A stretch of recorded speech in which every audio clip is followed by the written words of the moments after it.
नमस्कार दोस्तों अगर आपको कोलकाता नाइट राइडर्स और सनराइजर्स हैदराबाद के बीच खेला गया आईपीएल का 19वां और सबसे रोमांचक महामुकाबला पसंद आया हो तो आप इस वीडियो को एक लाइक जरूर करें। दोस्तों इस वीडियो का लाइक टारगेट 400 लाइक्स का है, तो दोस्तों इस वीडियो को आप दिल से लाइक जरूर करें। दोस्तों आईपीएल 2023 के 19वें और एक और सबसे रोमांचक महामुकाबले में आईपीएल इतिहास की दो बड़ी टीमें एक दूसरे से भिड़ी। इस बार नीतीश राणा की कोलकाता नाइट राइडर्स के सामने एडन मार्करम की सनराइजर्स हैदराबाद की टीम खड़ी थी। इस रोंगटे खड़े कर देने वाले महामुकाबले में कोलकाता के कप्तान नीतीश राणा ने टॉस जीता और पहले गेंदबाजी का फैसला लिया और हैदराबाद की टीम को पहले बल्लेबाजी के लिए आमंत्रित किया। उसके बाद रनों की बारिश करने के इरादे से हैदराबाद के दो दिग्गज ओपनर बल्लेबाज मैदान में उतरे। मयंक अग्रवाल और हैरी ब्रूक के कंधों पर इस महामुकाबले में अपनी टीम को अपनी शुरुआत दिलाने की, जी हां, विस्फोटक शुरुआत दिलाने की बड़ी जिम्मेदारी थी और हैदराबाद की ओपनिंग जोड़ी ने अपनी टीम को उम्मीदों को टूटने नहीं दिया और पारी के शुरुआती ओवरों से ही विस्फोटक बल्लेबाजी करना शुरू कर दिया। खास करके दोस्तों हैरी ब्रूक इस मुकाबले में हैदराबाद की टीम के लिए लाजवाब बल्लेबाजी कर रहे थे, लेकिन उनके साथी खिलाड़ी और ओपनर बल्लेबाज मयंक अग्रवाल उनका साथ ज्यादा देर तक नहीं निभा पाए और पारी का 5वां ओवर डालने आए। आंद्रे रसेल ने मयंक अग्रवाल को वरुण चक्रवर्ती के हाथों कैच आउट करा दिया। आपको बता दें कि मयंक अग्रवाल 13 गेंदों में 9 रन बनाकर आउट हो गए।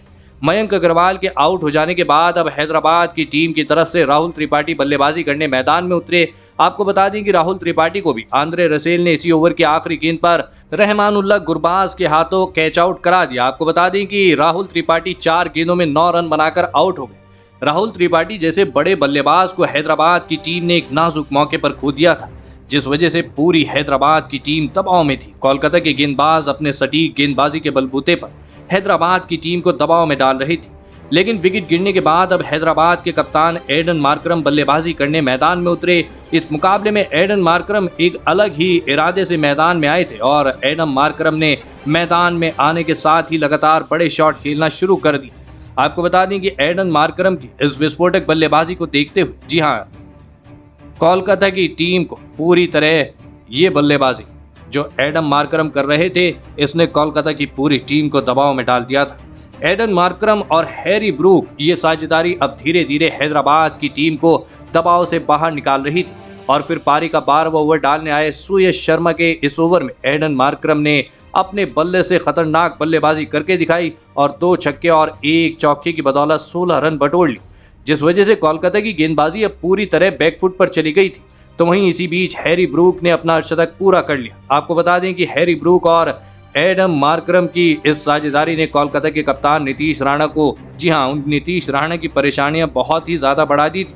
हैदराबाद के कप्तान एडन मार्करम तो अपने बल्ले से आग उगल रहे थे और फिर पारी का 13वां ओवर डालने आए वरुण चक्रवर्ती की इस ओवर की तीसरी गेंद पर चौका और चौथी गेंद पर एक लाजवाब छक्का लगाते हुए आपको बता दें कि एडन मार्करम ने अपना तूफानी अर्धशतक पूरा कर लिया। लेकिन फिर इसी ओवर की 5वीं गेंद पर एडन मार्करम को वरुण चक्रवर्ती ने आंद्रे रसेल के हाथों कैच आउट करा दिया। आपको बता दें कि एडन मार्करम 26 गेंदों में 50 रनों की विस्फोटक पारी खेलकर आउट हो गए। हैदराबाद के कप्तान एडन मार्करम अपना काम बखूबी कर चुके थे, जिस वजह से कोलकाता की गेंदबाजी अभी पूरी तरह दबाव में चली गई थी।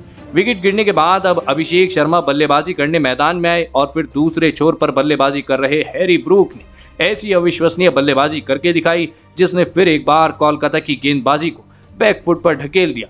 हैरी ब्रूक कोलकाता के हर गेंदबाज पर, जी हां, बड़े शॉट खेल रहे थे, जिस वजह से नीतीश राणा का हर एक फैसला धूल में मिल रहा था। तो वहीं उनके साथ बल्लेबाजी कर रहे अभिषेक शर्मा ने भी अपने हाथ खोलना शुरू कर दिया था। इसी बीच दोनों ने अपनी अर्धशतकीय साझेदारी भी पूरी कर ली।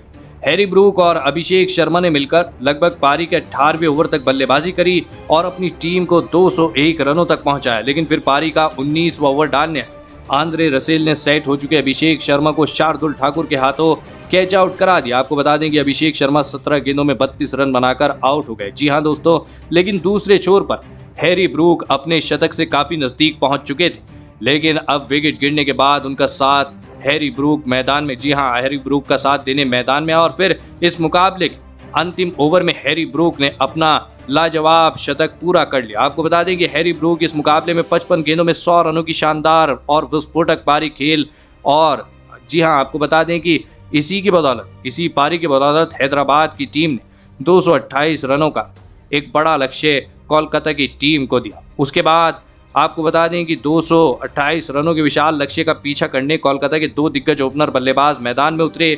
रहमानुल्लाह गुरबाज और एन जगदीशन के कंधों पर इस महामुकाबले में अपनी टीम को एक विस्फोटक ओपनिंग शुरुआत दिलाने की बड़ी जिम्मेदारी थी, लेकिन हैदराबाद की तेज गेंदबाजी ने कोलकाता की इन उम्मीदों को पारी के पहले ही ओवर में तोड़ दिया और गेंदबाजी डालने आए भुवनेश्वर कुमार ने रहमानुल्लाह गुरबाज को उमरान मलिक के हाथों कैच आउट करा दिया। आपको बता दें कि रहमानुल्लाह गुरबाज बिना खाता खोले ही आउट हो गए। रहमानुल्लाह गुरबाज के जल्दी आउट हो जाने के बाद अब वेंकटेश अय्यर बतौर इम्पैक्ट प्लेयर बल्लेबाजी करने मैदान में उतरे, लेकिन वेंकटेश अय्यर को भी पारी के चौथे ओवर में गेंदबाजी डालने आए मार्को जेनेसन एडन मार्करम के हाथों कैच आउट करा दी। आपको बता दें कि वेंकटेश अय्यर 11 गेंदों में 10 रन बनाकर आउट हो, तो वहीं वेंकटेश अय्यर के बाद बल्लेबाजी करने आए सुनील नारायण को भी उनकी पहली ही गेंद पर मार्को जेनेसन ने एडन मार्करम के ही हाथों कैच आउट करा दिया। आपको बता दें कि सुनील नारायण तो बिना खाता खोले ही आउट हो गए। 2 विकेट लगातार गिरने की वजह से अब कोलकाता की टीम पूरी तरह बैकफुट पर चली गई थी। मार्को जेनेसन की लाजवाब गेंदबाजी ने कोलकाता की बल्लेबाजी को इस मुकाबले में पूरी तरह दबाव में डाल रखा था, लेकिन अब विकेट गिरने के बाद कोलकाता के कप्तान नीतीश राणा बल्लेबाजी करने मैदान में उतरे और फिर नीतीश राणा ने सेट हो चुके एन जगदीशन के साथ मिलकर कोलकाता की पारी को संभाला और शानदार बल्लेबाजी करना शुरू कर दिया। नीतीश राणा इस मुकाबले में विस्फोटक अंदाज से बल्लेबाजी कर रहे थे और फिर पारी का छठा ओवर डालने आए हैदराबाद के सबसे तेज गेंदबाज उमरान मलिक की इस ओवर में। जी हाँ, इस ओवर में तो नीतीश राणा ने अपने बल्ले से चौकों छक्कों की बारिश कर दी। जी हाँ, आपको बता दें कि दोस्तों इस ओवर में नीतीश राणा ने उमरान मलिक को 4 चौके और 2 छक्के लगाए और इसी की बदौलत नीतीश राणा ने इस उमरान मलिक के ओवर में 28 रन बना ली, जिसे देखकर हैदराबाद के कप्तान एडम मार्करम तक हैरान रह गए थे। तो वहीं उनके साथ बल्लेबाजी कर रहे एन जगदीशन भी इस मुकाबले में बेहतरीन फॉर्म में नजर आ रहे थे। कोलकाता की टीम के लिए रनों की रफ्तार रुकने का नाम नहीं ले रही थी। कोलकाता के ये दोनों ही बल्लेबाज अपनी टीम के लिए शानदार बल्लेबाजी कर रहे थे। देखते ही देखते इन दोनों ने अपनी अर्धशतकीय साझेदारी भी पूरी कर ली। कोलकाता के कप्तान नीतीश राणा और एन जगदीशन ने मिलकर लगभग पारी के 8वें ओवर तक बल्लेबाजी करी और अपनी टीम को 82 रनों तक पहुंचाया, लेकिन फिर पारी का 9वां ओवर डालने आया मयंक मार्कंडे ने एन जगदीशन को ग्लेन फिलिप्स के हाथों कैच आउट करा दी। एन जगदीशन 21 गेंदों में 36 रन बनाकर आउट हो गए। कोलकाता की टीम के लिए सबसे बेहतरीन चल रही साझेदारी अब टूट चुकी थी। अकेले नीतीश राणा ही कोलकाता की टीम की तरफ से विस्फोटक बल्लेबाजी कर रहे थे, लेकिन अब विकेट गिरने के बाद आंद्रे रसेल बल्लेबाजी करने मैदान में आए। आपको बता दें कि आंद्रे रसेल के बल्ले से इस मुकाबले में कोलकाता की टीम को सबसे ज्यादा उम्मीद थी, लेकिन इस बार भी आंद्रे रसेल कोलकाता की टीम के लिए कोई बढ़िया प्रदर्शन नहीं करके दिखा पाए और पारी का 11वां ओवर डालने आए मयंक मार्कंडे ने आंद्रे रसेल को मार्को जेनेसन के हाथों कैच आउट करा दी। आपको बता दें कि आंद्रे रसेल 6 गेंदों में 3 रन बनाकर आउट हुए। अब कोलकाता की टीम बहुत ही बड़ी मुश्किल में फंस चुकी थी। एक छोर पर नीतीश राणा लाजवाब बल्लेबाजी कर रहे थे, लेकिन दूसरे छोर से विकेट गिरने का सिलसिला रुकने का नाम नहीं ले रहा था। लेकिन अब विकेट गिरने के बाद कोलकाता के पिछले मुकाबले के हीरो और अंतिम ओवर में 5 छक्के लगाने वाले विस्फोटक बल्लेबाज रिंकू सिंह बल्लेबाजी करने मैदान में उतरे, लेकिन नीतीश राणा ने अपने बल्ले से रन नहीं रुकने दिया और इसी विस्फोटक बल्लेबाजी के बलबूते पर नीतीश राणा ने अपना अर्धशतक पूरा कर लिया। तो वहीं बल्लेबाजी करने आए उनके साथी खिलाड़ी रिंकू सिंह तो मैदान में सेट होकर ही बल्लेबाजी करने आ चुके थे। रिंकू सिंह इस मुकाबले में आसानी से हैदराबाद की गेंदबाजी पर बड़े शॉट खेल रहे थे।